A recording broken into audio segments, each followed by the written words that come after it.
Bo. Hello, sir. Hey, one second. Let me switch my phone. Sure.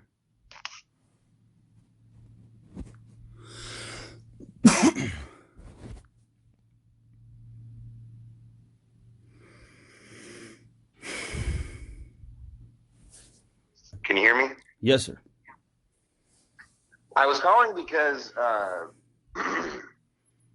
just wanted to ask you, have you been, like sharing private information to like people that like hate our church? No, and I know you're probably asking about that Robert Tuttle video, I guess. And no, I haven't shared any private information. I did talk to the guy. He called me up. I've had 2 conversations with him. He called me up, and I talked to him, basically just answered questions. Asked him a lot of questions as well. Other than that, no, I've not. I know I watched that video. Somebody sent me that video that Robert Tuttle. I'm sure that's what you're talking about. And no, I've not shared any information with anybody. Did you bring up something about some issue with like the tithe ledger when you were talking with him? Well, and so I don't know that I was quoted. Obviously, I don't know, but he got the thrust of the things that I talked about. I did mention that not all of my tithes were included, so that gives me reason to question some things, basically. Yeah, so I did. Yes, I did mention that, but I didn't certainly share any information with the guy. What about the? So I made like just a generic post in our church group. Did you share that with anybody? No, you're talking about Facebook posts? No, yes. I've not shared any posts with anybody, no. Have you ever had contact with Seth Bookout? I have talked to Seth. Actually, I called Seth one time since he's been out of the church, and the reason was because I was getting a bunch of random texts from, and not only me, but other guys in the church, from just random numbers, and they kind of were pointing to these videos that we all knew Seth was making, the channel, and basically I called and asked him, and he did make the channel, but he was not behind the texts, or at least not the ones to me. So other than that, I've not talked to Seth. Basically, that's it. I mean, I asked him a lot of questions when I called him, but I've not talked to him other than that. When did you call? What do you mean call? When did you call him? Oh, I don't know. It's been a month ago, maybe more now, when all these, I think Tanner called you, when we all got these texts all at once. And that's kind of when it started. And then we've all gotten more just kind of randomly. So anyway, I thought somebody in our group shared that message with Seth Bookout specifically, and it can only be a handful of people. And I'm not saying that it is definitely you, but you're one of the possibilities. Sure. No, it wasn't me. I haven't shared any posts with anybody. I haven't shared anything with Seth either. I mean, literally the only thing, and like I said, when I watched that Robert Tuttle video, I knew you'd be calling me. But honestly, I've been wanting to be able to talk to you. I was hoping to meet you, I guess, get with you on the 13th when you were coming, and we didn't have that. And so I was telling Tanner that I was planning on soul winning with you on the 3rd and being able to at least. I've got a lot of questions. I've just got a lot of things I'd like to talk to you about. And I've only talked to Tanner, really, and I've really kept it pretty general as far as that goes. But I've got a lot of stuff I'd really like to talk to you about and ask you about. Well, I mean, you can always call me. I know, but that's not easy. I'd much rather do it in person. I mean, honestly, it's better. It's preferable to me. I mean, can we not talk now? Sure. Yeah. I mean, absolutely. I've just had a bunch of questions. I've had questions about the church, and I don't know if I'm going to be able to think of everything off the top of my head. I did want to ask, obviously you brought up with the accounts and stuff. What happened with the accounts? I know we were going to have like a big investigation with the forensic investigator and everything. And so anyway, not only did I not hear about any of that and have not seen any of that, but like I said, my tithes, and I think I said something to Tanner about this. I know that my tithes were not all there. And so I just said, well, whatever, I'll forget about it. But basically the time that was missing was all the time that I accounted for, all the time that I kept records of. So the bank accounts was one of the things that I had a question about. I guess, what happened with all that? Well, I mean, if you had a ledger, you would have had to turn it into either me or Jesse for me to have knowledge of that. I did, yeah. I mean, to my knowledge, me nor Jesse ever received any information as far as her statement being incorrect for some reason. Well, there's two people that reached out to me that had said they'd noticed some kind of discrepancy, and we looked into it and resolved them. But I don't remember you reaching out with any kind of discrepancy. Well, no. It's not just some individual discrepancy. It's that, obviously, if the ledger didn't get received, then you guys didn't have any of our financial records at all from the time we started until, middle of March or whatever. So I know that's not the case. I'm surely not, and I sent all that stuff to Jesse. I know I sent the tithes and offerings. And in fact, he had the access to the same Google Sheets or whatever I did there. So, and I know he ended up starting another one that I think Ken used, and I don't know. Obviously don't know all the details. I guess whatever happened with the investigation. Did we do the investigation? We never heard about it. Well, I didn't make anything public because there's not really anything, necessary to go public with, but there was an investigation, yes. What did we ever find out about Fannin? What do you mean? Well, did we find out that he was stealing stuff and, participating in all these other sins? What do you mean other sins? Well, I guess specifically whatever Romero was participating in, hookers and blow and everything else. Well, the reason why I fired Fannin had nothing to do with any of that. The reason why I fired Fannin is because he was backstabbing me and lying to me and railing behind my back. And I had multiple witnesses call me and tell me that he was saying really negative things about me. And so that's the reason why I didn't even throw him out of the church. All I said is that he wasn't going to be preaching anymore. And then he basically just left the church and tried to split the church and stole a whole bunch of our intellectual property after that. But when I asked him for the ledger of all the financial records, he never turned anything over. He said that Romero had it in Fort Worth, and I said, well, who counted the money there, or where was the ledger there? And then he just stopped texting, and he refused to answer. He wouldn't answer me or Pastor Anderson, and so there was literally no information. Well, that makes it seem like that makes it sound like he's guilty. That's why I thought that forensic, I don't know anything about it, but I thought a forensic accountant or investigator was going to find stuff that other people had tried to cover up. So, there was a attorney lawyer that took all of the financial records that existed and put them together in a combined spreadsheet and, gave us a categorical analysis or summary per se. But if people are donating cash in Jacksonville and there's no ledger, how can I investigate that? Outside of Adam Fannin's personal financial statements or something like that and examining his bank statements, right? I can't even know anything. Yeah. So I don't know. I don't know. I thought they put him in the bulletin or something too for a long time, but maybe I'm wrong about that. I don't know. Well, it is true that Romero had suspected Adam Fannin of stealing money. He told me and Pastor Anderson that, and so he had told Fannin that he needed to start putting the giving amounts in the bulletin. But again, since there was no ledger, Adam Fannin texted Theo Matthews an amount, because Theo Matthews is the one who printed the bulletin, and all Theo Matthews did was just put that amount in the bulletin on Sundays. So, I see. No double checks or anything. When did he say when did Romero say he suspected Fannin of stealing? Again, this is just Romero.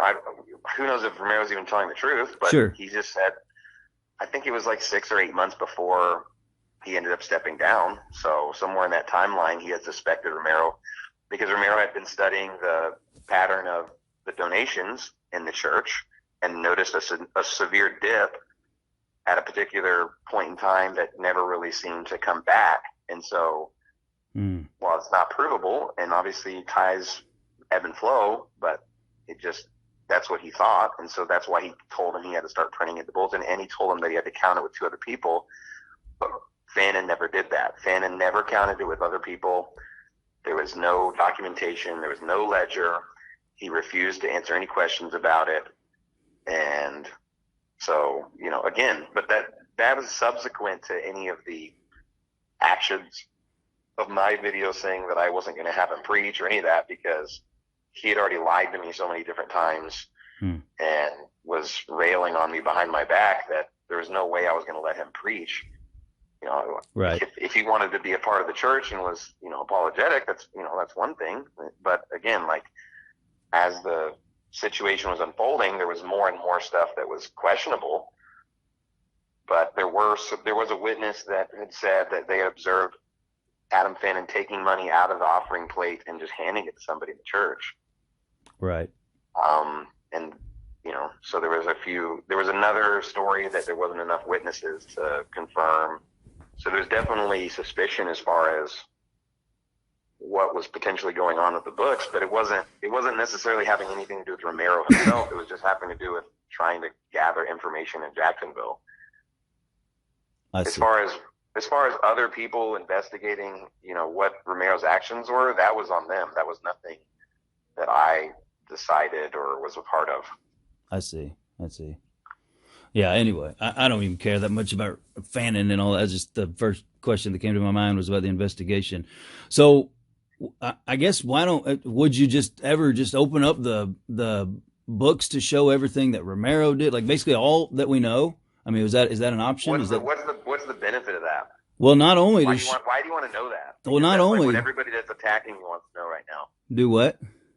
It seems like everybody that's making attack videos against me right now wants that. So why are you asking for this? Well, obviously for one reason, to dispel those rumors, to show your innocence. I don't care about your finances. Obviously, I don't. I'm being as straight and real with you as I ever can be, but I do care about my pastor, and I spent, a decade in a church following a man of God that I loved with all my heart, that he was he gave of himself, and he was long suffering, and he was really all the things that you look for in a pastor. And I care very much about my pastor. And so that's why, I have a lot of questions. And honestly, Pastor Shelley, it's either, and I'm not doing anything in the church. I'm not preaching. I have no real responsibilities. And I lead 2 of the soul winning times. And certainly it's a big deal. And I've been soul winning by myself a lot lately. I've honestly, and I told Tanner this, it's kind of a rebuke. I've been soul winning by myself more in the last year with Stedfast than I did in a decade at Maranatha. But and that's a shame. And so our church is kind of hurting. And so I'm curious the direction it's going. I'm curious, what all kinds of things. And I've been for a long time. And I have a lot of, not necessarily grievances about the guys preaching, but just questions about how do we pick these guys? Where do we get our qualifications, and what are we doing? I feel like our church is not being edified, but rather everybody's backslid. Everybody's not soul winning. People are missing services. Preachers are missing services. Preachers aren't soul winning. It's a rough time. And I'm not just talking about this coronavirus thing. This may be a welcome break. I don't know. But our church is not in a good situation. So it's a decision that I need to make, either to continue pouring myself into it, or I need to figure out something else to do. And that's just the truth. And obviously that's not something I want to do. I've got a lot invested at Stedfast and more. I don't care about the name Stedfast with these people, with this church. And it's not going to be an easy thing for me to do anything different, but I have to make a decision. And so that's why I have these questions. So yeah, the people asking these questions may be railers. They may be causing trouble. They may be just, trolls, but a lot of them have legitimate questions, I guess, or at least legitimate concerns. And a lot of the concerns overlap some of my concerns. What legitimate concern do they have? What legitimate? Well, let me ask you, I guess, and this is a concern that overlaps mine. What is your desire? Why did you take Stedfast, and what's your plan for Stedfast, specifically OKC? Well, the only reason I even offered myself is because I felt like there was no good option for the church, and I felt like I could at least benefit the church. So I called Pastor Anderson on Wednesday morning. I've already preached this. Yeah, I've heard this. But okay. I called him on Wednesday morning. That's all right. And I asked him what this problem was or what was going on. Right. He told me him and Pastor Jimenez were going to alternate preaching Sundays there until they got a pastor. And I asked him, well, who do you have as possibilities. Mm-hmm. And they only had one person, who was Chad Morgan. And, neither me or pastor had a lot of confidence in that option per se. But if Chad was willing to do it, he was going to be potentially sent out to go to like San Diego in a short space. But I would question whether or not he even wanted to do it. So I told Pastor Anderson, well, why don't you just say, because I just told him I would do anything. I would do anything to help. And he said, what about be the pastor? And I just said, if that's something you feel like would be beneficial to them, then I would consider doing it. And I said, why don't you just tell Chad that there's a backup? So that way, if he really wants it, he can have it. And if he doesn't, then, I could step in. He let Chad know. Chad didn't want to do it. So kind of by default, in a sense, I was the only person that knew about the situation and was willing to possibly step in a short-term crisis. Right. And the details weren't even necessarily all ironed out. It was more just kind of they need somebody here to help with this situation, and we don't want this church to fall apart. And they have 2 church plants. And so, my goal was to just come in and to help and I guess be a blessing. Yeah. And so that's why I took that church on. And, Fort Worth to me didn't have Fort Worth, Oklahoma City, and Jacksonville for me there was no I didn't care about one more than the other. None of them had any more or less significance to me because I just saw them all as 3 different churches that needed help, and I was willing to help. And I just think it made sense since I was more geographically located to help than someone in Arizona or California or something like that. But again, my goal in being a pastor is just to help other people serve Christ better. Obviously, having one person manage 4 churches is stupid. It's not a good idea. And nor would I say that that's idyllic. I think that it's not idyllic. But at the end of the day, what's the better option? Just having no pastor, or I don't know. It felt like it was just and so now I've 2 churches I've put a lot into, and both churches I've watched what I think was a hasty decision be made on change of leadership. And I think both churches and obviously I can't speak for Fort Worth. I'm not down there, but I can speak for Oklahoma City and then my previous church. In both cases, it's hurt the church. The church has suffered overall.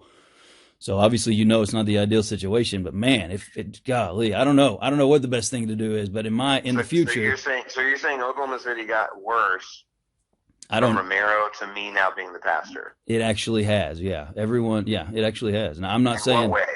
Well, and in our attendance, in our soul winning, and just the general spirits of the people. I mean, I know multiple families that aren't coming. Ken, the guy that, the guy that was running the church, who I love, who I would have called my best friend, I don't even think likes me anymore. We moved him to out of town, and the guy, he just talks to me like a child or something. He has no respect. There's no mutual respect in our relationship. It's completely broken. It hurt him, to be in that position, because he was firmly in the transgression.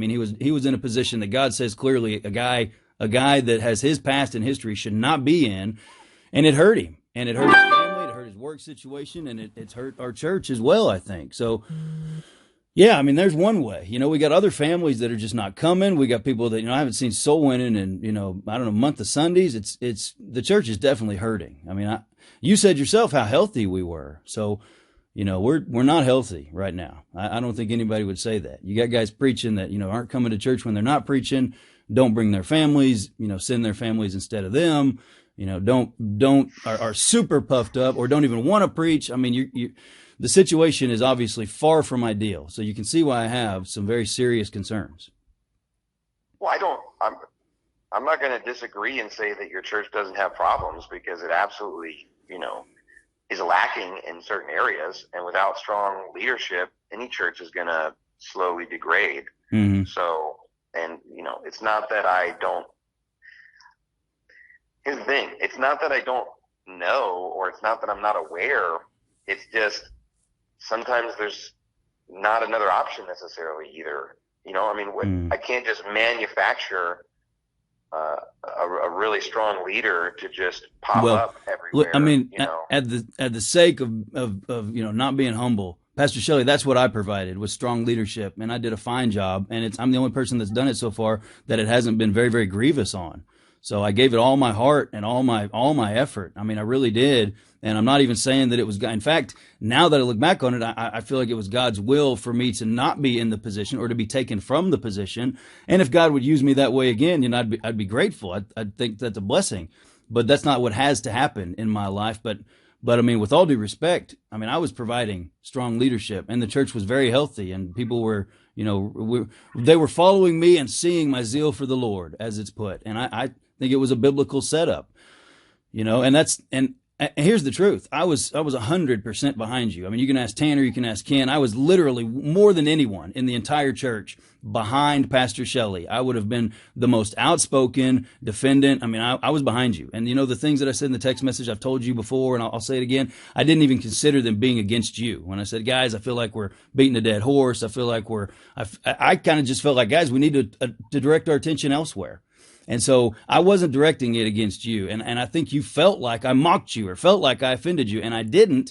And I feel like you made a decision in haste. And at first I thought, well, gosh, Pastor Shelley's probably so very wise that though this decision and though some other things have offended my sensibilities and have caused me to question, I didn't really question any of them. I just completely thought, man, you know what you're doing. You're completely wise. You're completely right. You must be just so on the ball that it's even foreign to me. And I literally thought that. And that's the truth. And you can ask Tanner. I told him that. But it became obvious that I don't think that's the case. And so now it's become either you're, you know, not quite all that and you're in a position that I think is probably hard on any man. And certainly, you know, a man of a guy that's running 4 churches, I would want to be, you know, 65 and have weathered 1,000 storms, you know, and I'm not saying that age matters. You and I both know it doesn't. I'm young too. But the fact of the matter is, man, that's a tough spot that you're in. And I don't know. And so basically I had kind of an A, B, or C. Either A, you are just exceptional and I don't even recognize it. B, you know, you're probably not prepared for the situation and probably not, you know, able to handle the situation, but maybe could grow into the position. Or C, just not good at all. And so I haven't really decided if it's B or C, but I know it's not A. And so you can see the questions, and I'm being honest with you. I mean, I'm talking about you here, so I'm being pretty straightforward. But this is the question that I've got to ask. I mean, if it's B, I can stick it out and, you know, we can grow together. But if it's not B and it's definitely not A, if it ends up being C, then I've got to go somewhere else. So I've got to ask these questions because, again, I don't care about you. I don't care about your money, but I do care about my pastor. I do care about my church, and I've had a real one before. And I mean, I know what it looks like. And like I said, a lot of the things you've said and done have offended my sensibilities in the way that I think, oh, that's not exactly what I expected. But I wrote it all off to just me being wrong. But I don't think I'm wrong about all of it, I guess is what I'm getting at. Well, look, the reason why I removed you from leadership is because, you know, whether you realize it or not, you were obviously railing against me. I showed it to multiple other people that are unbiased, and right. they said it was horrible. So it's not like my one personal opinion. Right. Well, did you ask anybody in our church? I mean, I feel like you answered a matter before you heard it. But honestly, it's not really about that. That's not my... I didn't ask in a single person in your church. I asked unbiased... Well, you should have asked somebody in our church because they would have said, oh my gosh, no, that's not how he meant that. Somebody in your church is the one that gave it to me. Yeah, but the guy that that did that is a known snitch and a known rat and a guy that's been dishonest before. And so, you know, you may not know that because you're not here, but I know that. Everyone else in our church knows that. Literally everyone in our church knows that. So I'm not mad at you because I feel like it was God's will. You know, what you meant for one reason, and I'm not saying evil, God used for a totally different reason. God meant it for good in my life, and I really do believe that. But at the same time, our church is hurting. And so I felt like if we're going to make that rash decision, then we must have a better option. We made a very rash decision to put you in charge of 4 churches. It seems like, you know, we can make more rash decisions to get ourselves in a good position now. And so anyway, I'm just asking a lot of questions. I haven't even been soul winning with you yet. I mean, I told Tanner that I would like to go soul winning with you. I'd like to hear the soul winning presentation that you give. There's a lot. How long have you been our pastor? I've not been soul winning with you yet. So that's, you know, a lot of things that I'm not excited about, that I've got to ask some very serious questions and make some very serious decisions. And that's... Well, have you ever asked me to go soul winning with you? Well, I mean, you've only been here a couple of times, and when Ken was in charge, he always took, whoever came, whatever preacher came with him, which is the opposite of what I did. I would always send him with some up and coming soul winner that could use the help. And I don't know that we've ever had any other chance. You came to our class and we're hoping to stand around and talk, and literally by the time the prayer's over, you got your backpack on. So it doesn't seem like you're really trying to kick it with us, and I'm not trying to be. And to be honest with you, Pastor Shelley, every word I've ever said to you has been awkward and uncomfortable. And, and the fact of the matter is, the only reason I'm able to have this conversation with you is because it's to the point where I have to decide, is Pastor Shelley looking out for my best interest and this church's best interest? Does he love us and care about us? Or does he not? If God gave me another child and I wasn't able to care for that child quite enough, then it could be said that I shouldn't have the child. But God gave me the child, so I would have to love and care for that child just as much as all the others. Well, if God gave you all these churches, then you ought to find a way to love and care for each and every one of them the same. And I'm not talking about me. I'm talking about every person in these churches. It's a big deal. I mean, people's lives have changed before my eyes in the last year and a half, whatever it's been. So it's a serious situation. It is a serious situation, but I mean, frankly speaking, your preaching sucked and it was terrible. I can't just sit there and just let somebody keep preaching bad sermon after bad sermon be in charge. So that's why I removed you, and I've literally corrected you on so many different things of your preaching. Well, that's not true. I asked you what. Even in the preaching class, you've only gotten some pretty harsh criticism. Right. Yeah. You told me. Class. You told me once that. I mean, yeah. There's multiple witnesses to all of that. Plus, there's multiple witnesses to every sermon that you preach because people were there listening to it. I've even asked people what they thought about your preaching. I mean, what do you? Well, that's fine. If my preaching sucks, that's somewhat subjective, and that's your prerogative. It's not even subjective. You're literally preaching just false doctrine or heresy or just wrong things on a continual basis. I mean, this is literally the first I've heard of it. We stood outside the church, and I asked you what things, and you said, it's just some things I saw. You didn't tell me one specific thing. And then, we had a literal conversation. You literally preached one of the worst sermons I've ever heard on 1 Corinthians chapter number 11, and you literally said that Jesus Christ was wearing like a long robe, which was like a dress, and I addressed that with you, and you just preached like a whole bunch of, weird stuff in that sermon, and I literally went by point and tried to explain to you how what you were saying was just wrong. Right. And in addition, I mean, obviously I'm not going to try and just pick you apart because I thought maybe you're growing and you're trying. Well, let me ask you, were my sermons prior to, but were the first sermons, the first 50, 60 sermons I preached, did they also suck? I mean, I have not listened to all 50 or 60 sermons by any stretch of the imagination. Well, you took down like 90% of them, so you must have listened to those, right? I listened to several of your sermons, and I mean, you went through this Pride series, which was extremely awkward, and it was weird, and I continually gave you criticism by saying you start out sermons by kind of like second guessing yourself or using this weird flattery or this weird false humility. You say something to the effect of, well, if I'm wrong, then I'll take the correction, but I think I'm right, but I'm not really sure. False humility. This fake self-humility that I tried to keep telling you about. Right.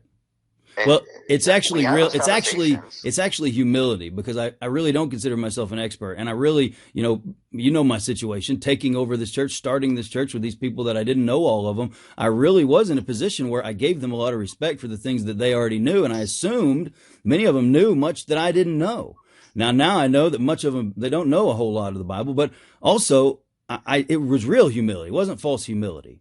And so also, if the sermons all sucked, I wish you'd have just told me that and been honest with me instead of, skirting the issue and acting like it was How am I skirting something the else. issue? I literally was giving you feedback and criticism for your sermon. And then there was, the time that you called and told me that I couldn't, preach the second time. I don't know if you remember, but you called and told me that you didn't like a sermon I preached, and you meant to call and tell me that if I preached, such and such method or issue or something again, that you wouldn't let me preach. Well, then you never got a chance to call me, and I preached again, and you didn't like that one either, and so now I can't preach.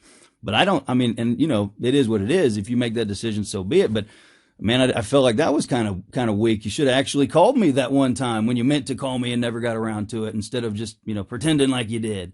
So anyway, I consider it God's will that I'm not in the situation of, trying to preach right now at Steadfast. Look, being able to preach is an honor. It's a privilege. It's not something that anybody's entitled to, It myself is. included. I agree. And at the end of the day, look, it's not that every quality I'm not trying to ability that preach. you have is bad. I mean, you have some good qualities. It's just, frankly speaking, like I'm not going to put someone in leadership that's literally, been railing behind my back and then preaching sermons that are filled with just junk and just bad doctrine. Yeah. And, not able to take correction, because I literally gave you correction about not saying things that sound like fake humility. Whether that's true or that you have fake humility or not doesn't matter. Yeah. Well, here's the thing: if you'd ever actually, and I'm being pretty frank with you, but if you were here much, you would know that it's just kind of my personality. I just say those things, and it's not fake humility, and I don't know what to tell you. I mean, it's just the truth. So anyway, I'm as genuine a guy as you're going to meet. I mean, I've been nothing but straight and real with you from day one. I've never told you a single lie. I've been real with you, and I'm being real with you now. So I don't know about the fake humility. That's something you see. And honestly, Pastor Shelley, here's another thing that makes me ask a lot of questions. These assessments of me, such as, if you say the preaching sucks, that's fine. I can take that. But if you tell me I have fake humility, that's not actually true. That's a misassessment, and you tell me that I'm, railing on you. That's not actually true. That's a misassessment. That's not right. I wasn't railing. You literally railing. said that my preaching was not edifying. When did I say that? In context of what I was saying, what else am I supposed to say? So, and again, I mean, all you can do is just believe what you want to believe. But the video was posted by I believe Matt, I don't know who, about the Thou Shalt Not Halloween, and I didn't pay attention to who preached it. I didn't pay attention if it was a clip or a whole message or what. I just said, guys, I feel like we're piling on. I feel like kicking a dead horse is not edifying. Whatever it is. Obviously, you've read it. You know the words I said more than I do.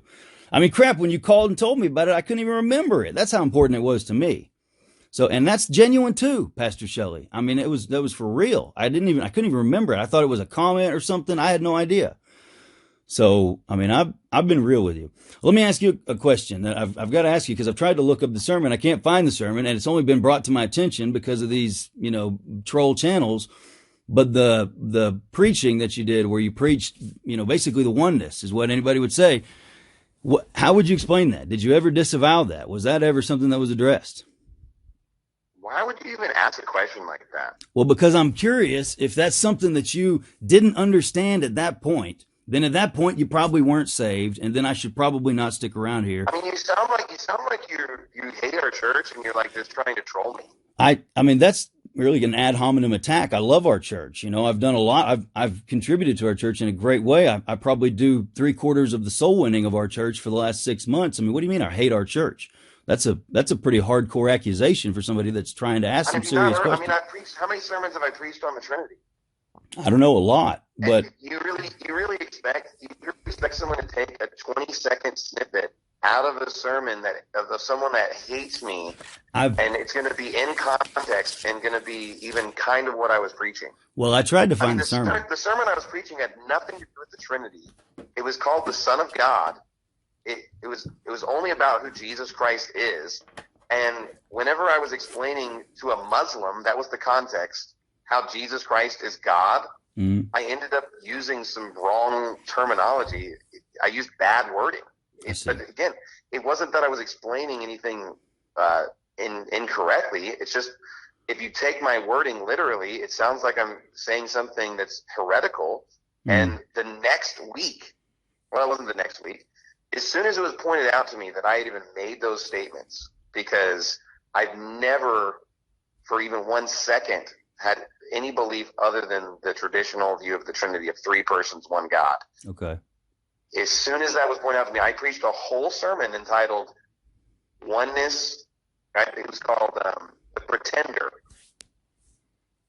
And then it's like Oneness Exposed, or I don't know. It's on the FWBC Tucson channel because it's up there. I took the sermon down after I found it out. I said, it was like a 20-second clip of a 50-minute sermon or something. Well, I tried to find the sermon. I mean, I would, because we were obviously in a Trinity battle, And if I taught something that's wrong, I'm going to take it down. I've taken other sermons down where I felt like I said something that may have not been accurate exactly 100%. But I preached the whole sermon, and I even addressed it at the beginning of the sermon. I said, these are the statements that I made, and they're technically inaccurate. I've never for 1 second believed anything other than the Trinity, because I was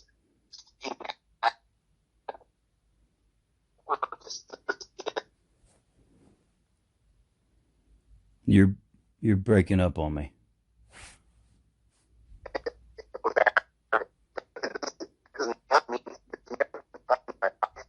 Hey, Pastor Shelley. Or anything like that. Okay. You're breaking up on me a little bit, but I think I got you back. Sorry. That's all right. I think I got you. Well, anyway, I tried to find the sermon. I mean, I would never trust the clip. Honestly, I don't run a YouTube channel, so I don't have all kinds of time to mess with that kind of crap. So if it's still out there, forgive me, but I tried to find it. So, well, if it exists, it's because someone that hates me took it down and uploaded it to try and make me look bad or something. But even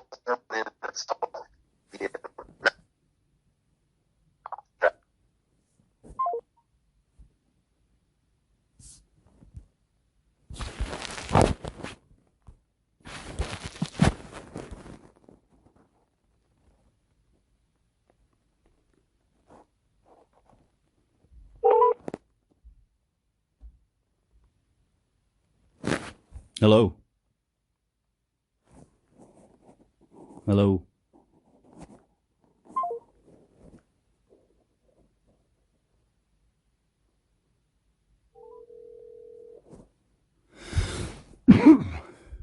Welcome to AT&T voicemail.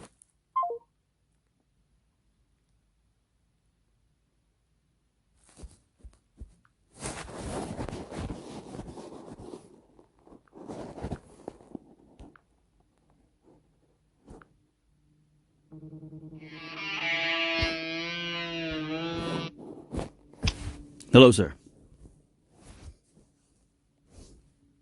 Hello, are you there? Yeah, sorry. I don't know. Did I lose you? Yeah, I lost you. I'm sorry. I was breaking up and then it cut out. Well, anyway. There's never been a point where I haven't believed in the Trinity. Okay. I believe I preached sermons before that where I clearly articulate that the Holy Ghost is distinct from the Son because the Bible says that he does not speak of himself. So that's a definitive proof that there's distinct persons within the Godhead. I have a church called Trinity Fellowship Church. I mean, you know, I've always believed the Trinity. I've never believed anything else. Obviously, if you take the words that I said in a literal sense, then it sounds like I believe something that I don't. And obviously, I disagree with the statement that I made. But I make inaccurate statements, you know, every so often, anytime I preach, because everybody does. Sure. It's not fair to just take 1 10-second clip of anybody's sermon and just try to use that against them. I agree.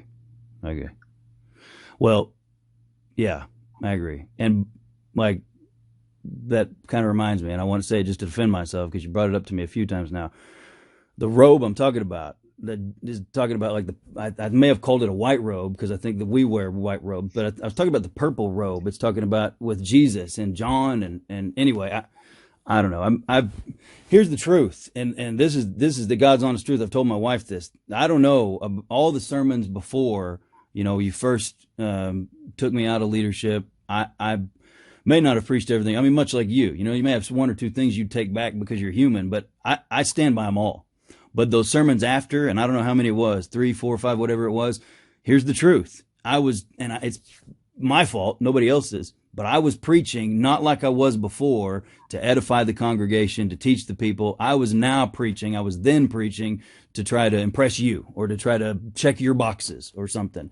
And that was dumb of me, for one, because I should never try to preach for a man or check a man's boxes. But two, because I barely know you, obviously. So, I mean, that's the truth. And those sermons, I think, were the worst sermons I've ever preached. I've preached some decent amount of preaching. Let me ask you a question. If all my sermons sucked, then why'd you tell me that I was not a novice? And why'd you tell me at the Mexican restaurant that you were, why'd you talk about ordination and talking about 6 months? And I was telling you, listen, there's no timetable. And you were the one putting a timetable on it. Why were you even saying those things to me if that's what you believed? Well, you're confusing timelines here, because at the beginning of your preaching, while it wasn't great, it didn't have like major problems with it. It was just kind of basic preaching. And when we're talking about a novice, I was putting in connection, not preaching, but everything. Someone that goes soul winning, someone that's read the Bible before, someone that's been in church. You've been in church for a long period of time. You told me you'd read your Bible multiple times. You can't read a Bible. It takes 90 hours to read a Bible. And if someone's read the Bible multiple times, it's most likely they've done that over a course of years. So what I mean by someone that's not a novice is I was just saying, if you're going to be in a position of leadership and preaching, and you're truly a novice, that would be kind of weird and awkward. That does not mean that some aspects of your preaching per se weren't, maybe a little bit amateur or needed refined or needed worked on. Mm-hmm. But again, your preaching, in my opinion, slowly got worse because it felt like I felt like I was noticing more fake humility, which whether or not you intended that or not, I can't prove. Sure. All I'm saying is I identified that, and it seemed like, it was an issue that I wanted you to correct. Whether you meant it or not, I don't care. What I didn't like was the fact that it seemed like you didn't correct it. So then I thought, well, maybe I'm not explaining it well, but then it didn't seem like that was really the thing.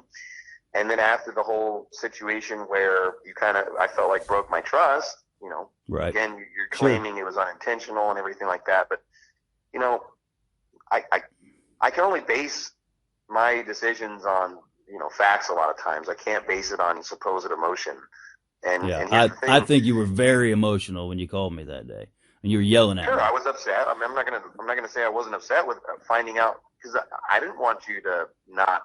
Yeah, and to find out that you were still. I would rather you be in leadership. It's not easy for me to have nobody that can potentially be in leadership and feel like the only person that is, I can't any longer let them be in leadership. Mm-hmm, sure. And obviously it's detrimental to a church plant when they don't have an obvious successor or someone that can just step up that's going to be in a good position to do that. And it's not like I'm an idiot and don't realize that your church is going to suffer with bad leadership. Of course I know that that's the case. And I'm fully aware of all the problems that are going on in your church. Yet, obviously, we had the coronavirus thing. So, that's obviously exacerbated the issues and made them worse probably. But, I don't know. At the end of the day, it's like, what do you expect me to do, though? Other than, I guess I'm asking these questions. Back in charge, but no. I wouldn't want that. I wouldn't even accept it.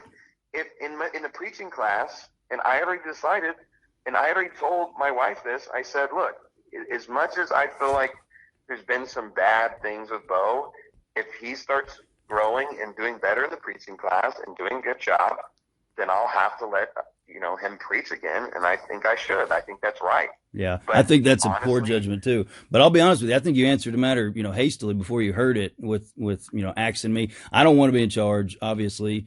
Again, I think it's all according to God's will. But I guess what was hasty? I think my thing is that, why didn't you just suffer yourself rather to be defrauded or to take wrong, as the Bible says? I mean, is it such a thing that everyone has to be just 100% allegiance to you? I mean, I have an allegiance to God and Christ and God's word and all the things that we believe. It has nothing to do with me. If you had been bad talking, any person in the church, I would have made the exact same decision. I see. Well, it probably would have been even more so. Yeah. Well, I don't know how it could be more so. I mean, it's like the Bernstein Bears. Bears. If you were attacking somebody in your own church that was in that, like in that location, mm-hmm. I would feel like even more so you couldn't be. I do not expect people to agree with me, and multiple people in our church do not agree with me on all kinds of stuff. I didn't agree with Pastor Anderson on tons of things. The only person I ever told that to was Pastor Anderson. Yeah.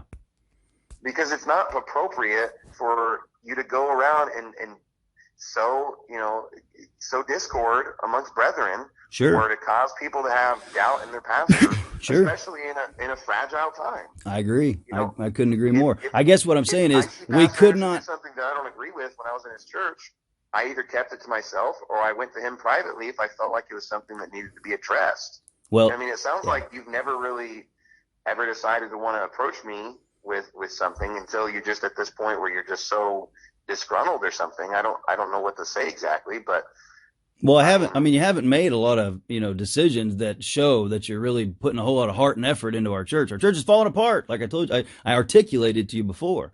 So I guess what I'm saying is, you were talking about ordaining me, and you're saying my preaching was just okay, which to me, that's a flaw, because if I'm not exceptional, then you ought not even be talking about ordaining me. But, just okay is acceptable. But then in the situation where we're talking about, whether or not I have allegiance to you or whether or not I'm 100% behind you. I wasn't talking about ordaining. I was saying, here's a possible timeline. If you're growing and you're getting better and you're showing yourself to be a trustworthy person, then here's a possible timeline for you to shoot for and to give you some goals. That has nothing to do with me approving of someone that sucks at preaching. That's stupid. I know that you've heard this before, but honest to God, I had no timeline. I mean, really, I would have done what I was doing for free for 10 years. And I know you've heard that before. You might not believe it, but that's the truth, my friend. So anyway, for you to even be bringing it up, you were bringing it up, not me. And so I'm saying, why were you even bringing it up with a guy that's just mediocre, that's just okay? Why would you even get my hopes up? It just doesn't seem. And so there's a lot of things. How did I give you your hopes up? Well, I've had one of the. Is it my fault that you had a secret group where you're talking crap on me? How is that my fault? Whoa! What are you talking about? A secret group where I'm talking crap on you? By the way, I want to say this before I forgot. One of your preachers that you sent to preach to us told me months ago that he thought he'd have a church in 6 months. So you've told multiple people that, I guess. Either that or they're just reading too deep into it. Tell me who said that. I don't want to do that. That'd be throwing him under the bus. You have to tell me. Why would I do that? Because I need to know that. Why? Well, you're the one that brought it up. That's right. I don't want to break his trust. It's not fair for me to do that to him. I'm just giving you the point to show you that, it's not like I just made that up. And again, that was never my plan. It never was. Well, that person's lying, so that's why I want to know. Well, and I'm not going to tell you because I don't want him to be in trouble. That's not the situation that I'm trying to put somebody else in. So can I ask you just some questions I've never got to ask you? I've nothing to do with any of the scandal or anything else, just questions about church and about you personally. Some things that I, basically sent you in that email, kind of telling you about myself. Do you mind? I know it's getting kind of late. I'm sorry. I don't mean to keep you. Well, look, Brother Ballard, do you even want to go to our church? Well, I do. I think I do. Like I said, I plan to be there on the 3rd, and I was hoping to go soul winning with you, and perhaps we could talk some more. But the truth is, I may not. I may have to go somewhere else. If I continue to go to our church, I'll continue to be the best member you've got. But if I don't, then I'm going to make that decision wholeheartedly, and I'll be withdrawn wholeheartedly. So it's something I got to decide. I don't know. But I'm trying to make a hard choice. And that's really, and I haven't got an answer on this, and I may not even ask it, but do you have a plan? What is your plan for Steadfast OKC from this point forward? In a month, in a year, in 10 years, what are we doing? Do you know?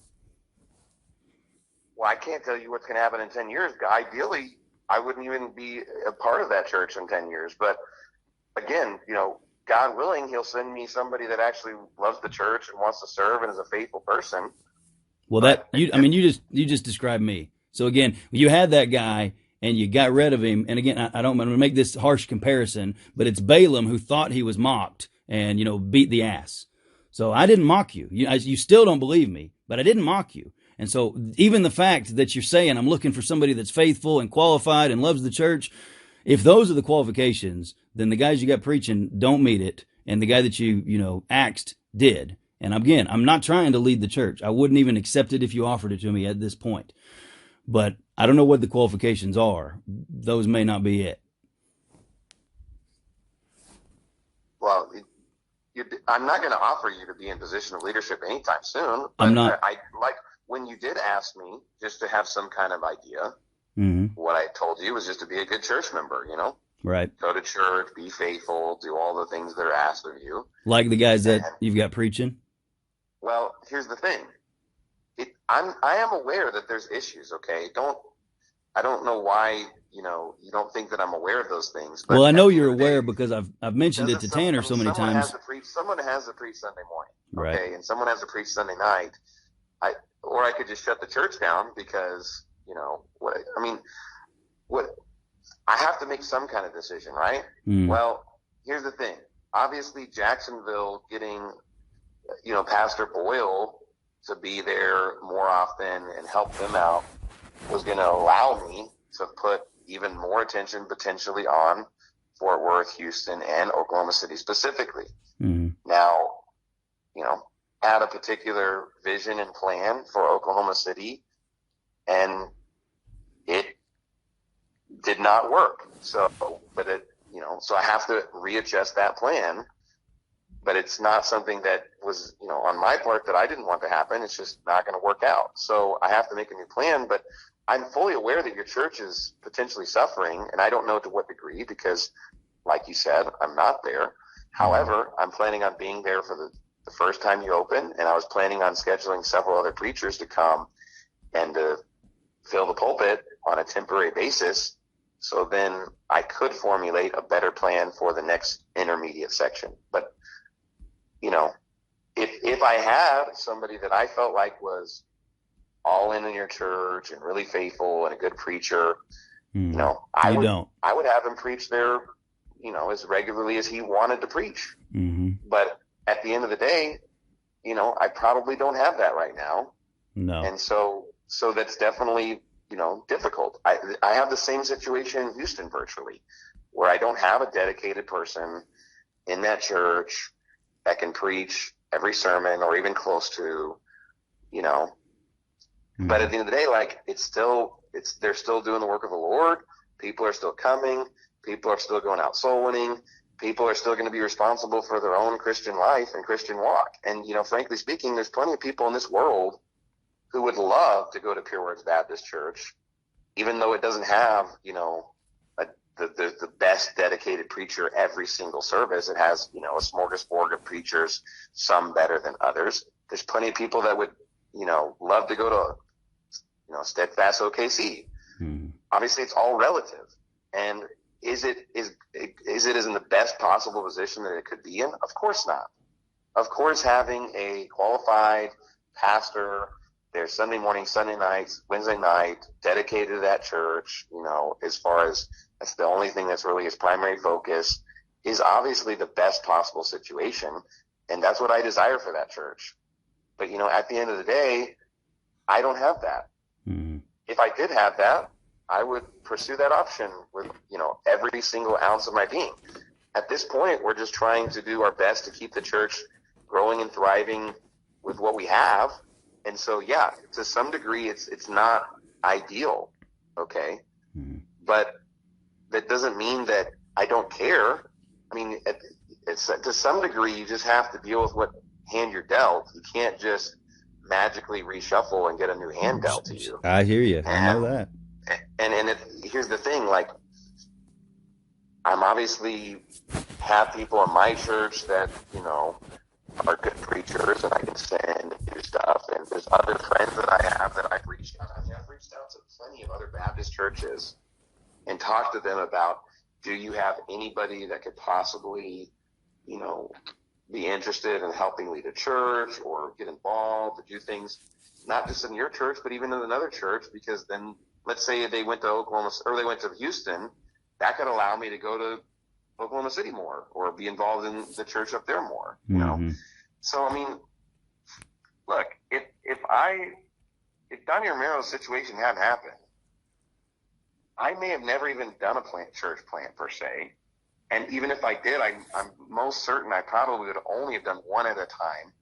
And the one that I would have started would have already been with somebody that I felt like was ready to go and was going to be a very strong leader and try to put him there.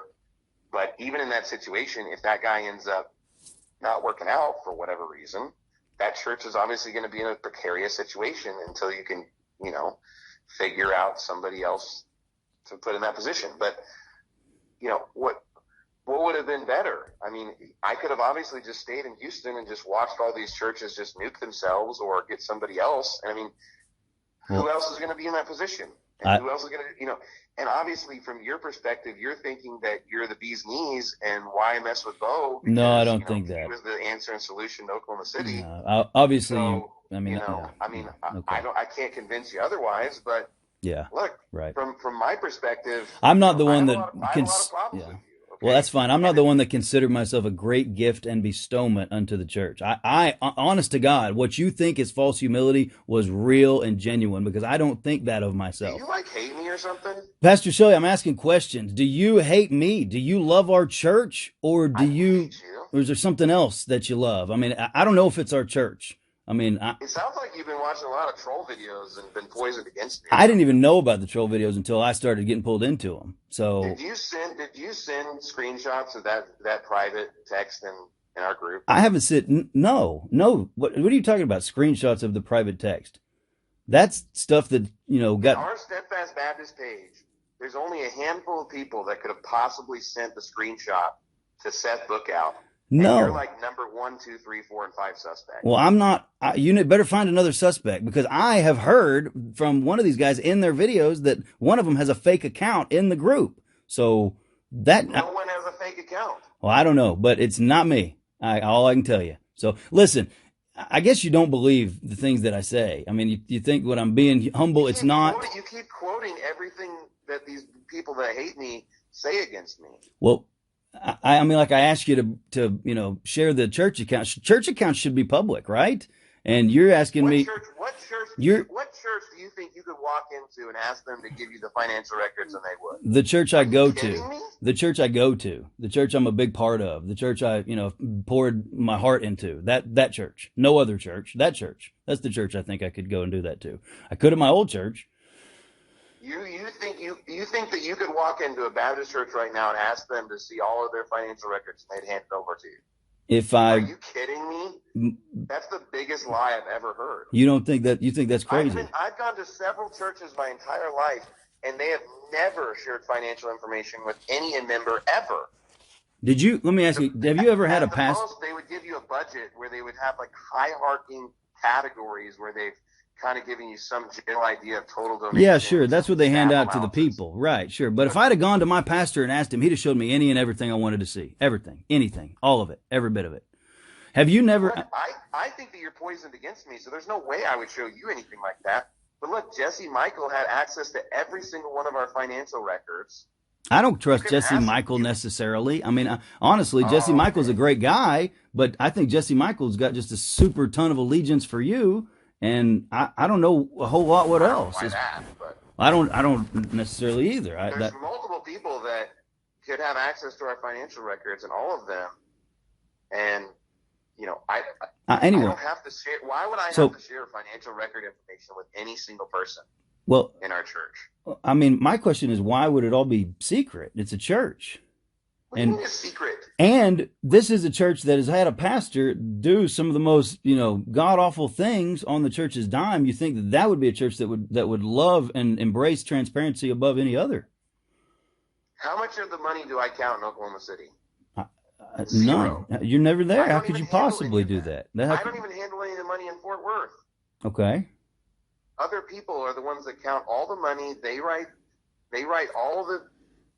Well, obviously, I have a record of every single deposit. I have every single transaction. Why would you ask these questions if you're not poisoned against me? So here's my point I'm making. Obviously, I ask questions about finances, and your immediate reaction is, why are you asking the same questions as the bad guys? Well, because I think that you're the one that sent those screenshots. Well, I didn't. I think you're a devil. I think that you're a Judas Iscariot that's crept into our church, and you're poisoned against me. Well, I think there's no other single person that fits that bill, Bo. Well, Pastor Shelley, I think you're a wolf that is actually not A, B, but C. A, remember, was exceptional. B was, just a regular guy, but probably somewhat immature. How am I a wolf? But C would be, you're wicked. I'm gonna expose you to every single person in our church. I'm being pretty straightforward with you. I mean, and I'm going to be there on the 3rd. And so obviously, if that's what you plan to do, we can do it, face to face in person, and I'll just say whatever I want to say and leave. I mean, I'm not going to be in a church where you hate me and don't want me there. And there's another thing. Let me say something. Why would you come to a church that you don't want to even be in? You're railing against the pastor. I mean, you're literally saying that you don't even think I'm a good pastor. I don't. You say maybe at best I could possibly become a decent pastor in the future. That's right. Well, just don't even come. Because I love the church, and it kind of just get out of the church, Bo. Well, I probably will, but again, I'll be there on the 3rd. and you can go hang out with Seth and all the other flat earth, God-denying, Jesus-hating freaks out there in your Discord group. That's railing, Pastor Shelley. And let me say something about that. You said you talked to Seth Bookout on the phone. You said that they're God-hating. You talked to Robert Tuttle on the phone. How am I railing? You said they're God-hating and God-denying, and I don't think they are. That's railing. Evan literally says that he denies that Jesus is God.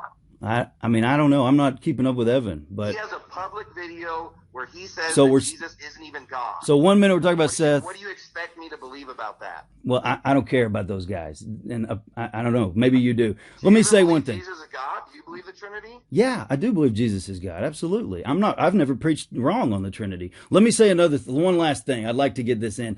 This thing about railing against the pastor, and then the pastor goes and, like you just said, I'm going to expose you to everybody and tell everybody what a wicked Judas you are. And then all the people. You're the one that's. And then let me finish. And then no, I didn't.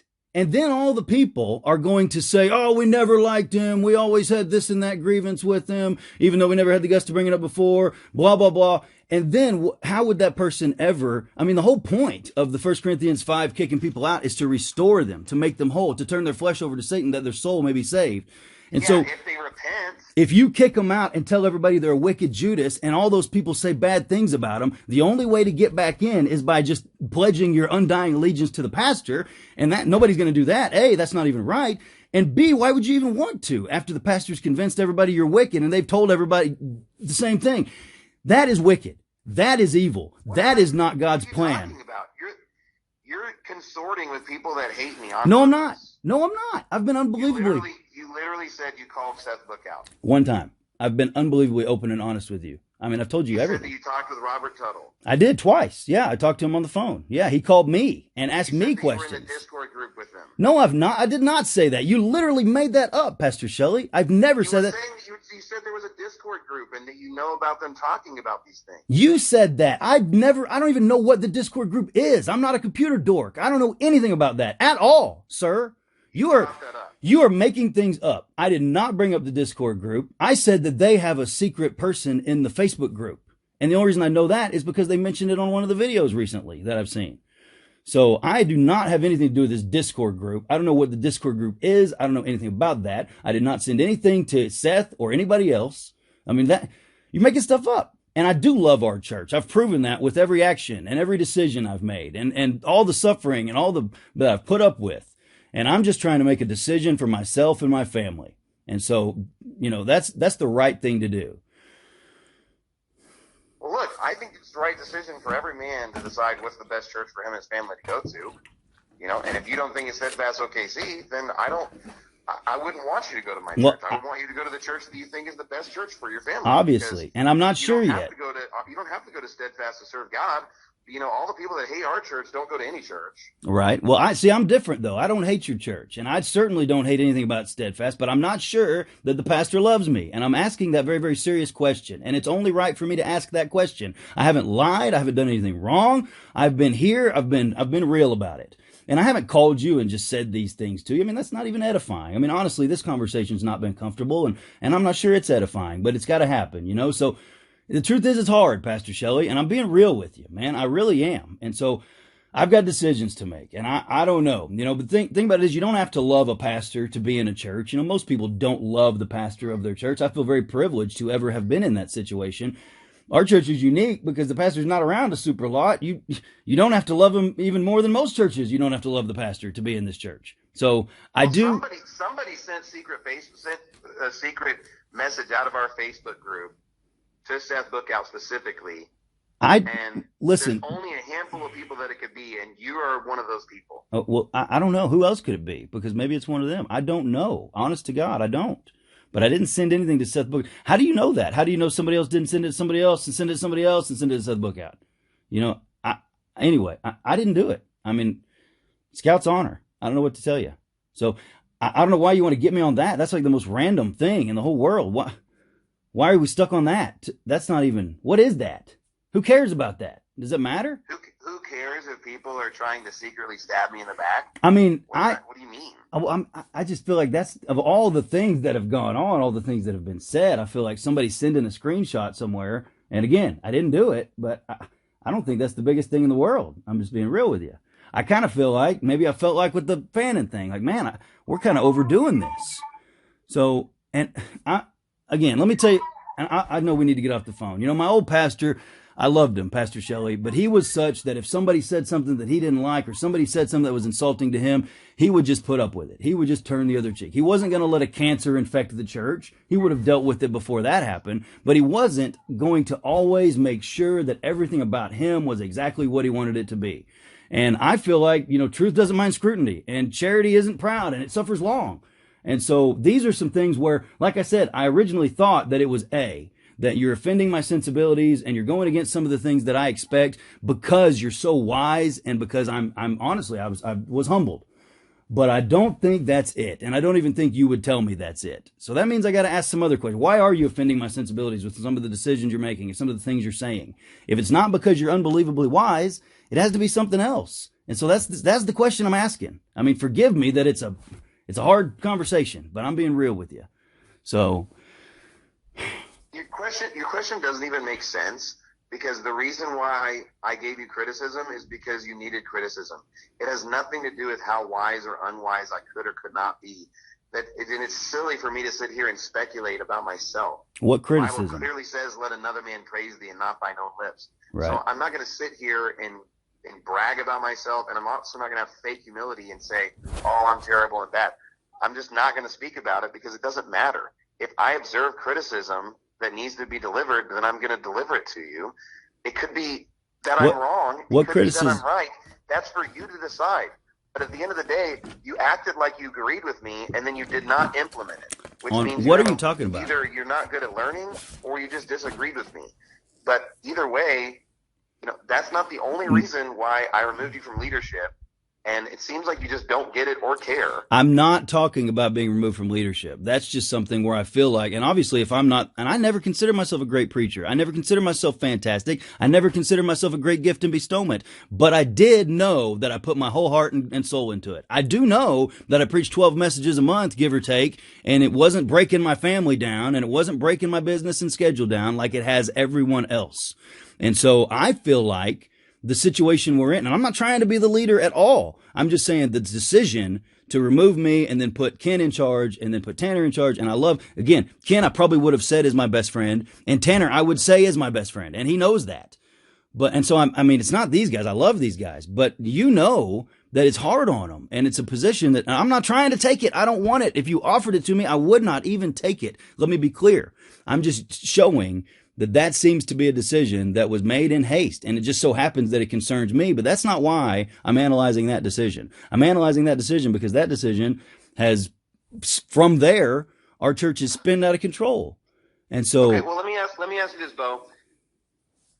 Assuming that I had to take you out of leadership because I had to, who would I have put in place that's so much better of a decision? I don't know. I can't, like you said, I can't just make up plans on the fly, pull a plan out of thin air, But probably I would have waited and not answered that matter before I had fully heard it in my mind. And, How did I not fully hear it?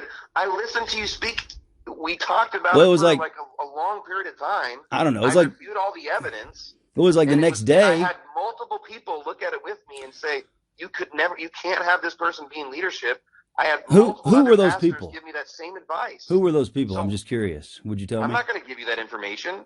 Well, I'm curious. I don't even know. You might be trolling me right now. I don't know what that means. You mean my trolling? I don't know what the point of this conversation is. It seems like you're trying to ask me questions to use against me or something. Well, I'm asking questions. If they end up being answers that are not good, sorry. I'm not trying to use them against you. I'm not trying to give this information to anyone. This is for me, Pastor Shelley. I didn't ever mean for answers that I gave to go out to the world anyway. So not only in the text message, but, with Robert Tuttle, I knew that I was answering his questions and giving him information. I don't know if he quoted me, but, he got the thrust of my concerns. And I didn't even know that he'd go that far. So I've just been pretty honest with everybody. And the reason that is because I don't have anything to hide. I've been pretty straightforward this whole stinking time. So I've been really humble and really meek before you because I've not known how to entreat you. I've not known how to deal with you. But now I've got to the place where I just have to be unbelievably blunt and real. So anyway, I'm asking a lot of questions. I don't know what to say. Surely you don't believe I'm a Judas, because if that is the case, I can't prove. Look, I can't prove it. But whenever I know that there's only a handful of people that could possibly have been confederate with Seth Bookout against me, okay, and you're one of those people, and then I literally have a video of Robert Tuttle saying there's someone in the Oklahoma City church that's complaining about the tithe record, and it's been confirmed by multiple witnesses that that's you, then yeah, you're going to be my number one suspect.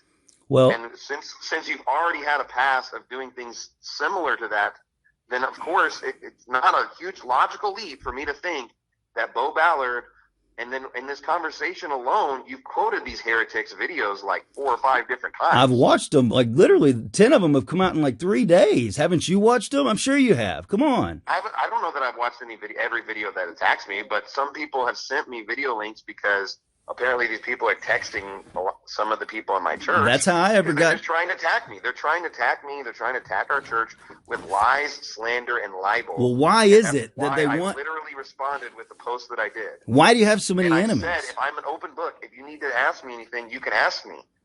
Why do we have so many enemies of our church? What? Why are there so many enemies of our church? I've never been in a church with so many enemies in my life, especially people that like aren't homos or something, haters from afar, but people that have, intimately know the church and have been a part of it. Why do we have? Tommy Romero was a wicked pastor, and he drew in a wicked element. I can't help it that I took over a church where there's 30 flat earthers that just hate the Bible and hate God and hate everything that's righteous. So whenever I preach against them, they decide to get so disgruntled to just constantly make railing attack videos against me. I mean, what? Why would you ever want to side with people that don't even go to church? I'm not siding with anybody. I'm siding with Bo. Literal heresy and attack the fact that Jesus is God, and they have no integrity. They've been thrown out of churches.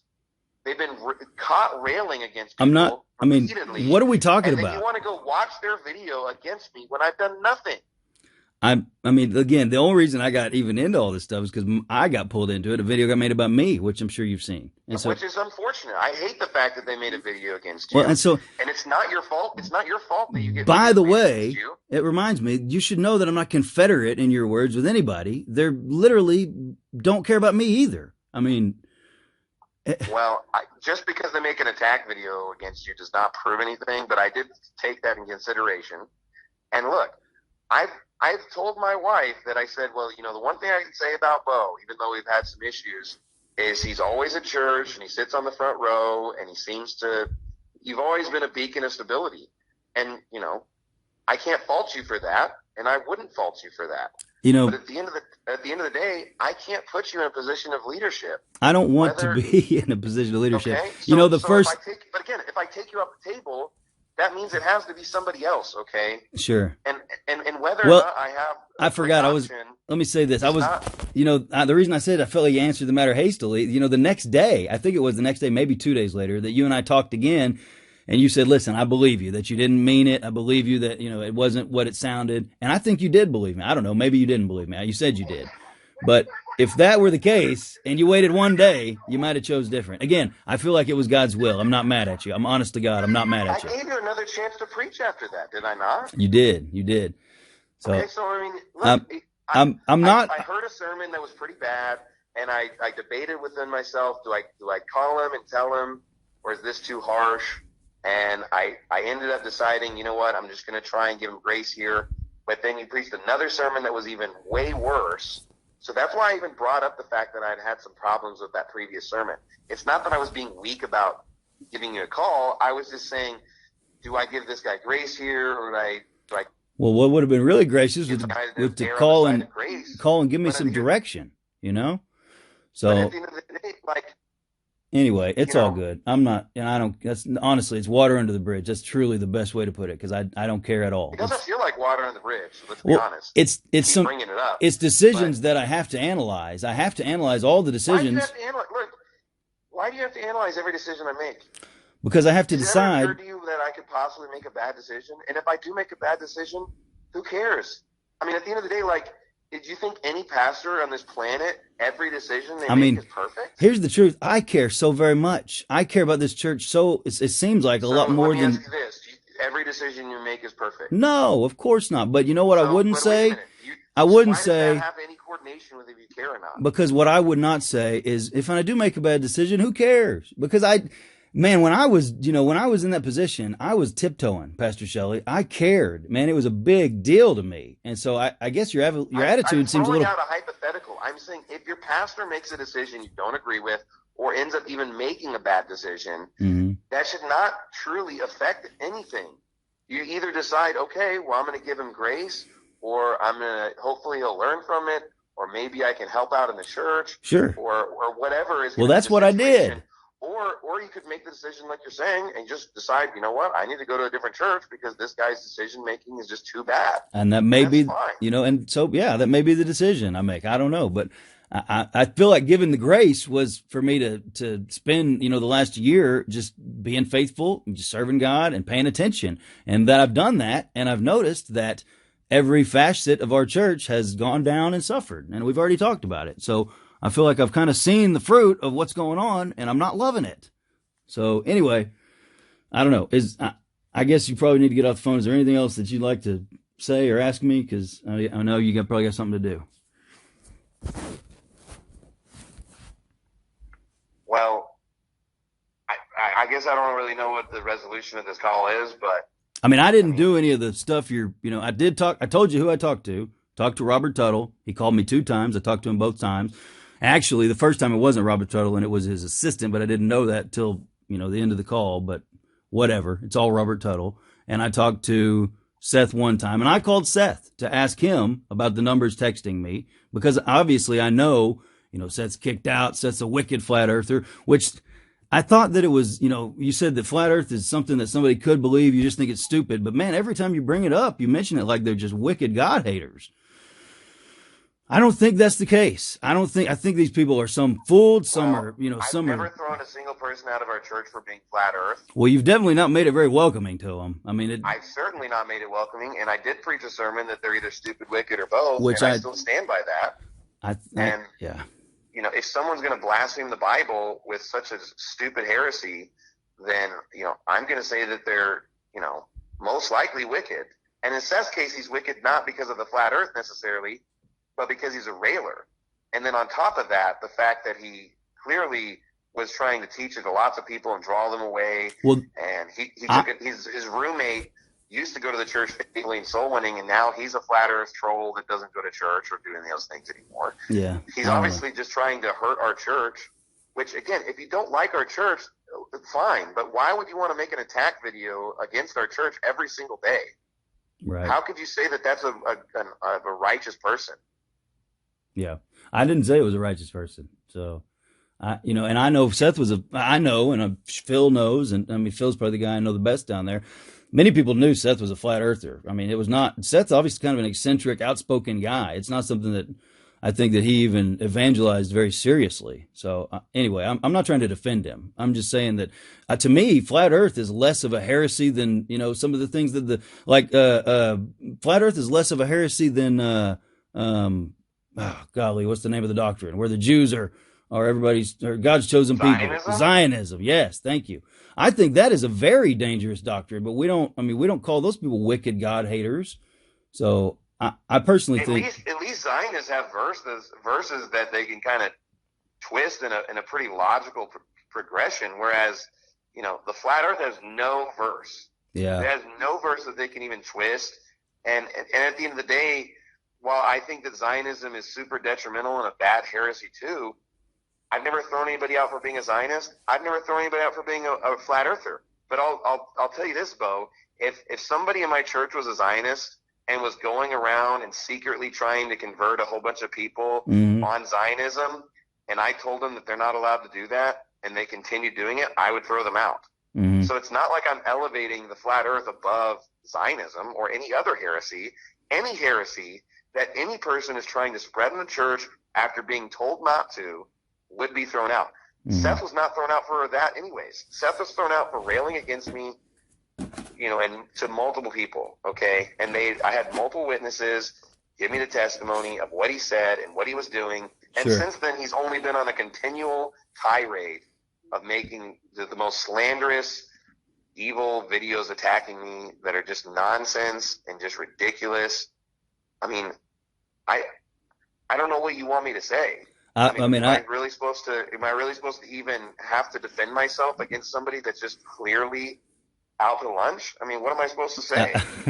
I don't know how we got on Seth. I'm not defending him necessarily. Like I said, I just feel like, with the flat earthers, and there's just a lot of things, like I said, that I'm questioning. And maybe you and I are just, don't see a lot of eye to eye. And maybe it's just best that I'm, not following you just for that very reason. But it's a decision like I said, decision that's got to made. It's a hard decision, Pastor Shelley. I've been in 2 churches, really, in my adult life that I've put my heart into, and this is number 2.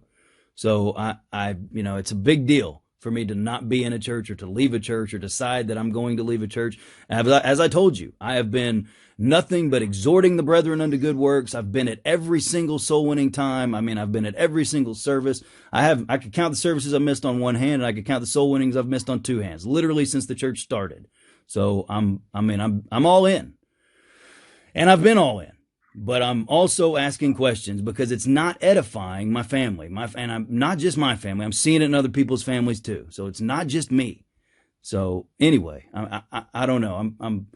If this information could be edifying to you, then amen. If this information could be a impetus to some type of, movement in the direction that, that I had desired. And I'm not saying that I have to, I'm not the guy, but for my family to be in a church, obviously I need to believe in it. So I don't know. Is it the 3rd that we're going to have service? Is that the plan? Yeah, I was planning on making a video shortly to at least let everybody know that we were going to have services on the 3rd, that I would be preaching both services, and that I was scheduling other preachers, trying to get them lined up for the next coming, weeks ahead. But again, like I said, you wanted a this month plan, 6-month plan, and a 10-year plan. Well, I'm just shooting from the hip. I don't really.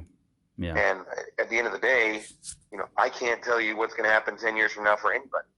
Yeah, I know. I know. I guess obviously I have goals and visions for myself, and I've set a 5-year vision. If you want to listen to it, and I haven't changed. I preached a sermon at Stedfast Fort Worth. I'm not going to remember the title off the top of my name, but it was, I think it was like the vision of Stedfast Baptist Church. I think I watched it. I had a 5-year vision for our church, and one of those was to have every single one of our church plants be an independent Baptist church. Yeah, well, amen. But again, that may not happen, right. But it could happen, and, who knows? Someone could call me tomorrow and say, I've got this really faithful guy that's looking to go, help in a church, and he wants to come to Oklahoma City, and he wants to get plugged in, and, he could be ordained in a short period of time. We don't know. Yeah. That could never happen. I can't predict the future. But at the end of the day, I'm going to do my best that I possibly can for, Oklahoma City and Pure Words and Fort Worth. But that doesn't mean that it's ideal. It just means that I'm going to do the best that I possibly can. But it's not like I'm hiding all these really good options, or trying to discard them. As soon as I identified the fact that Jacksonville could really benefit from having Pastor Boyle in there, I decided to let him have that, because I felt like that was going to be better for them, and he was going to be a big asset to them and help them. And look, they were in the same boat. Yeah, they were not much different. In fact, honestly, if I were to grade who was probably needing that more, Jacksonville or you guys, it was probably them. So, it worked out. But at the end of the day, I do have to constantly evaluate the health of all the churches, and it's the most stressful and, anxiety-filled part of my job is worrying about the spiritual condition of all these people, especially since I can't be in 3 places at one time. Sure. Nor do I think it's idyllic, nor do I think that, but at the end of the day, I didn't want to just stay in Houston and just watch churches melt and me doing nothing. What do you think? I wanted to get plugged in, and I wanted to do the best that I possibly can. And I'm not going to say I'm perfect, and I can't say that every decision I've made has been right. It's possible that I make bad decisions. But I'm not saying that I have. I'm just saying that it's possible. Sure. Even if I do, all I can do is try to make the best decisions right now and for the future. Well, that was a big one. It's been my goal to, revitalize the preaching at OKC the best of my ability. What do you think caused our church to be, to fall, to not be healthy as it is now? Well, there's a multitude of variables that come to any church's health. Obviously, not having a strong pastor or leader that's preaching really good sermons on a regular basis is going to cause any church to slowly decline. Okay. I mean, I had scheduled other pastors to even come and preach for you guys during this time to try and help with some of this, but all the coronavirus thing happened. So, it's like, what am I supposed to do about that? I obviously, and when I don't have necessarily a super strong leader there, I decided to go to live stream services for y'all's church because I don't feel like it's right to put you guys in an uncomfortable situation when I can't even literally be there to defend you if something goes awry.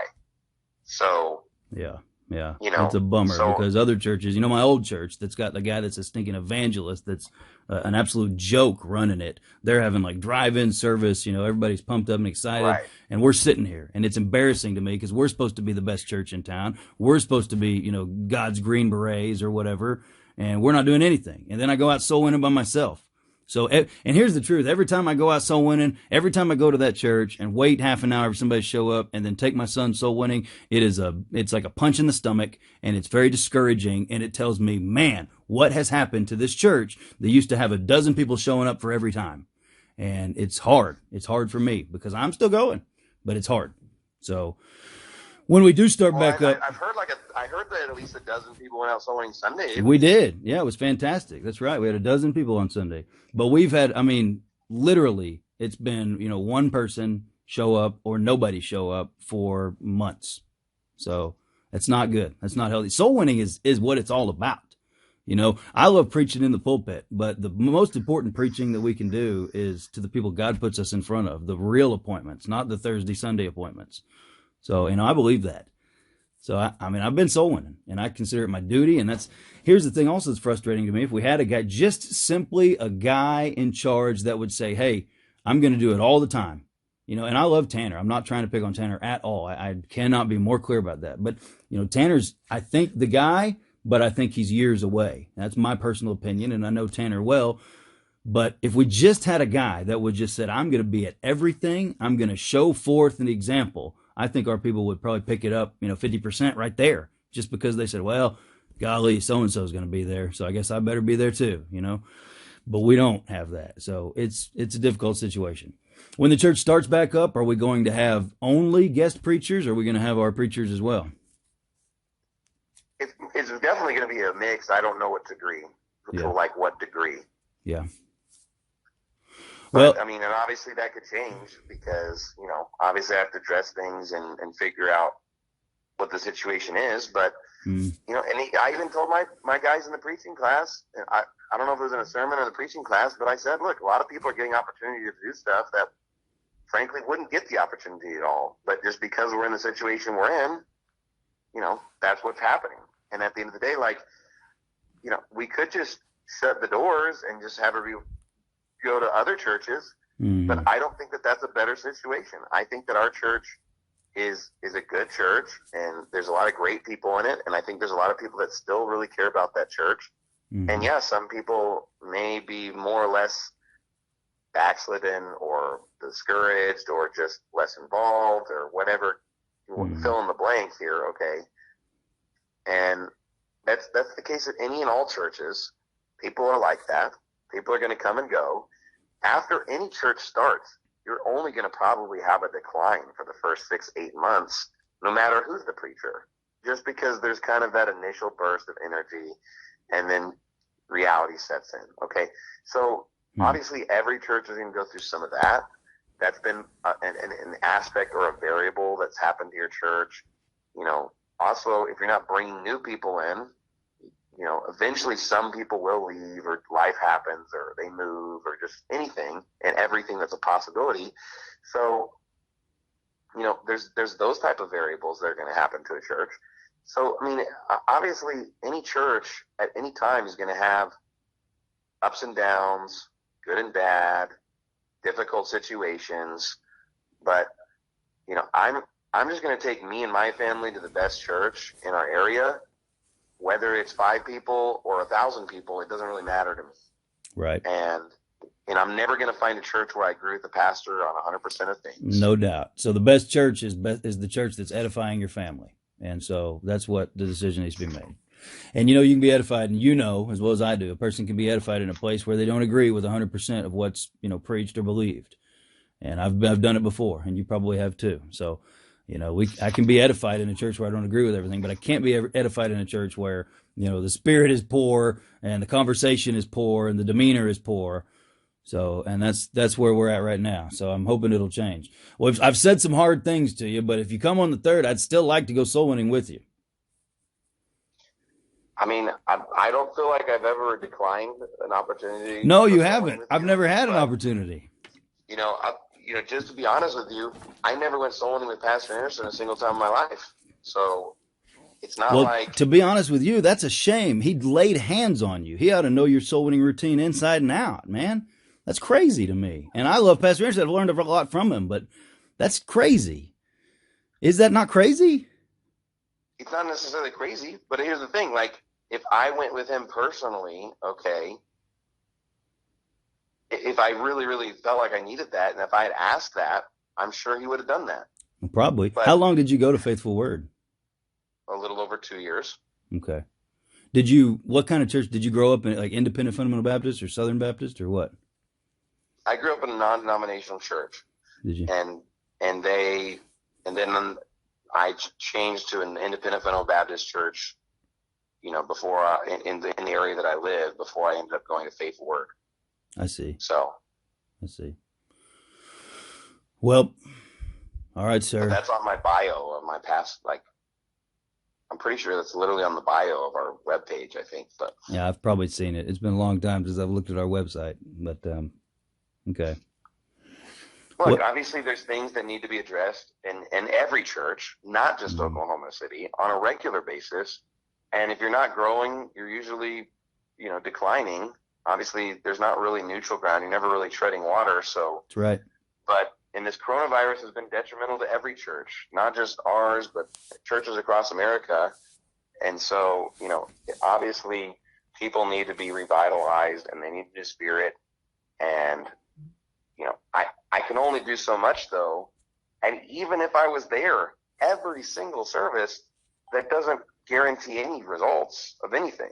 People have to make their own decisions. People have free will. And, you have your own free will, just like every other single person. And it's frustrating to see other people's making bad decisions, okay? But that shouldn't necessarily affect your decisions. And if if you're a good example, that's only going to be positive for them.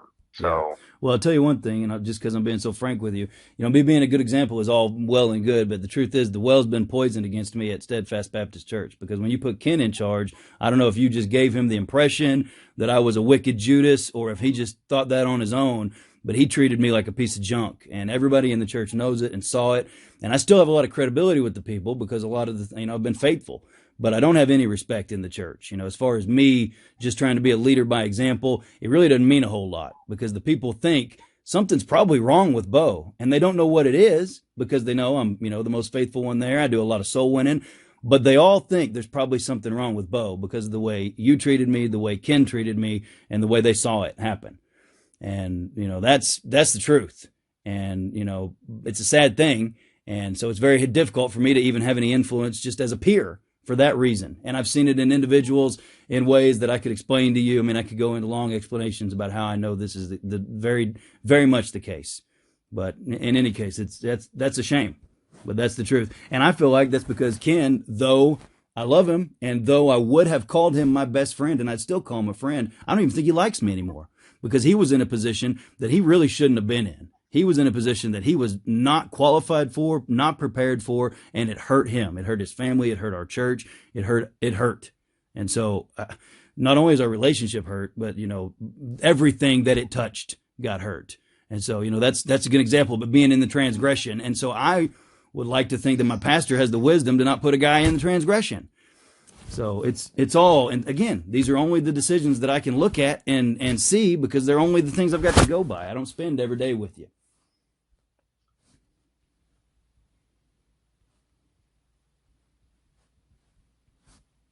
Are you still there? Yes. So anyway, I guess I've said about all I've got to say. I had a lot of questions where I don't know if I've asked them or not, but I got a lot of answers. So hopefully, I've been honest with you. Hopefully, I've told you, what you wanted to hear. I don't know what else to say. All I want to hear is whatever's the truth. I don't. That's all I've told you. Ugly or bad, I just want to know the truth. But I'm just being honest with you that, before talking with you, I felt like I had strong evidence to suggest that perhaps that you were just really poisoned against us and just trying to hurt us. So, right. Well, I guess that you don't, because I'm not. So you know how I feel. I've been really, really honest, obviously, on this conversation. It's about as honest as I've ever been with anybody in my life in a position of authority. So I'm not taking this lightly. But I've told you the truth. I haven't shared anything with anybody. Haven't screenshot anything. I'm not in the Discord. Honest to God, I still don't even know what that is. I had a buddy that used to be in something called 4chan, and I kind of think it's like that, but I'm not sure. Honestly, I'm not a computer guy, so I don't know. Anyway. The person that you mentioned saying that they were going to have a church in 6 months, does that person go to Fort Worth? I don't even want to tell you, Pastor Shelley. I'm sorry. I'm not trying to get anybody in trouble. And he didn't say it in a prideful way. He didn't say it like, oh, look at me. It was just, we were having a conversation and he was just excited and it kind of slipped out. And it wasn't like, I'm going to have a church in 6 months. It was like, we're looking at ordination in 6 months, or maybe, I don't even remember. It was kind of a perspective thing. I don't know, but I'm not going to rat him out. I don't want to do that to him. It wouldn't be edifying. It wouldn't be any good. I just said that so you'd know somebody else got that impression too. It wasn't just me. Anyway, I don't know why you can't tell me who it is. I'm not gonna address it with them, but it would be beneficial information. So then that way, if I was considering with anything with this person in the future, that I would know that. Right. I don't want to. I feel like it's going to hurt them, and I don't want to do that. It's not their intention. It's not my intention. Well, look, there's nobody in Fort Worth that I'm going to ordain anytime soon. Well, that's probably good in my opinion. I love some of those guys, but that's probably good. So honestly, I don't think you have anybody that is ready to be ordained anytime soon at all. No. So that's why I asked, what's the plan? We got a serious situation here. So anyway. I agree. But I can't change the facts. I know. Well, you said it. I want to be in the best church that I can find. So I have to decide, what makes the best church? Is it because I love these people? Is it because I've, been soul winning with a lot of them and, even taught some of them to soul win? Or is it because people are going to uplift me and I'm going to uplift them? That's what a church is. We uplift each other. We encourage each other, exhort each other, and I don't want to say it because it sounds bad, but we haven't had a lot of that. So, that's the truth. And this church was supposed to be the best church, not only in Oklahoma City. That goes without saying. This is supposed to be, the best church in the world. That's the way I looked at it. And I'm sure that's the way you would look at your church. But it seems like we've accepted a lot of mediocre to fair to even less than that. And it's just suffered as a result. So, again, I have a decision to make. I'll definitely be at church on the 3rd if that is our first service. And I'll be soul winning. And, we'll go from there. Well, I appreciate you being honest with me. Absolutely. If you have any more questions, call me. I'm not trying to hide a thing, but I'm probably not going to call you just to talk about it. It's obviously not easy or comfortable.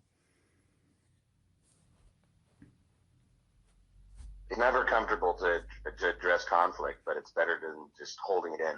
I agree. And like I said, truth doesn't mind scrutiny. So I don't, whatever. I don't have anything to hide. I'm not saying you do. I'm just saying that if truth doesn't mind scrutiny, we ought to be able to, say things that are hard and answer them. So I appreciate it, Pastor Shelley. Have a good night. Bye. You too. Bye-bye.